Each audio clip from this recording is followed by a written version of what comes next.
Hello guys, আসসালামু আলাইকুম। আপনাদের মাঝে আজ এক আপুর কষ্টের গল্পর কথা শোনাবো। গল্পটি হচ্ছে, সবাই শুনবেন, অনুরোধ রইল।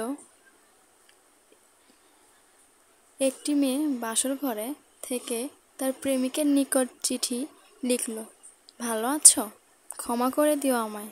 আমি অনেকক্ষণ ধরে ফুল সাজানো একটি ঘরে বসে আছি। ফুল খাটটা গোলাপ ফুলে সাজানো। ওরা হয়তো জানে না আমার গোলাপ ফুল ভালো লাগে না। ঘরটা নিঃশব্দে, এসি চলছে, পুরো দমবন্ধ একটি পরিবেশ। আজ আমার বিয়ের প্রথম রাত। যার সাথে বিয়ে হয়েছে সে আমার চেয়ে গুনে গুনে 17 বছর বড়। খুব বড়লোক বোধ হয়। বাসার অবস্থা দেখে তাই মনে হচ্ছে। আমাকে ওরা পছন্দভাবে সাজিয়েছে। পুরা শরীর জুড়ে আমার ভারী ভারী অলংকার। তুমি ঠিক এই মুহূর্তে কোথায়?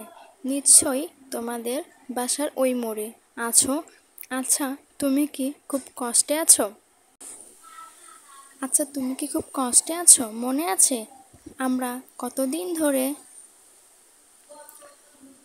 এই রাতটা নিয়ে স্বপ্ন দেখেছিলাম? কত পরিকল্পনা করতাম এই রাতটা নিয়ে, মনে আছে? আমি কিন্তু বারবার বলতাম, বেশি স্বপ্ন দেখো না, দেখলে পূরণ হবে না। আর ঠিক তখনই তুমি আমার ভালোবাসা নিয়ে প্রশ্ন তুলতে, বলতে তুমি আমাকে নিশ্চয় ভালোবাসো না, না হয় স্বপ্ন ভাঙ্গার কথা বলতে না। সবই ঠিকঠাকভাবে আছে। ওরা কিন্তু আমাকে তোমার মনের মতোই সাজিয়েছে। তুমি চেয়েছিলে এই দিন আমার চেয়ে সুন্দর আর কাউকে লাগবে না। সত্যি আমাকে আজ অনেক বেশি সুন্দর লাগছে, কিন্তু তুমি আমার পাশে নেই। আমার পাশে আজ অন্য কেউ থাকবে, তা আমিও মেনে নিতে পারবো না। তুমি কষ্ট পেও না, তুমি ভালো থাকো, নিজের যত্ন নিবা। আমি আর থাকছি না।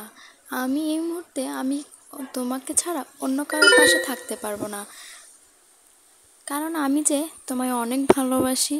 কিভাবে তোমায় ছাড়া আমি থাকবো?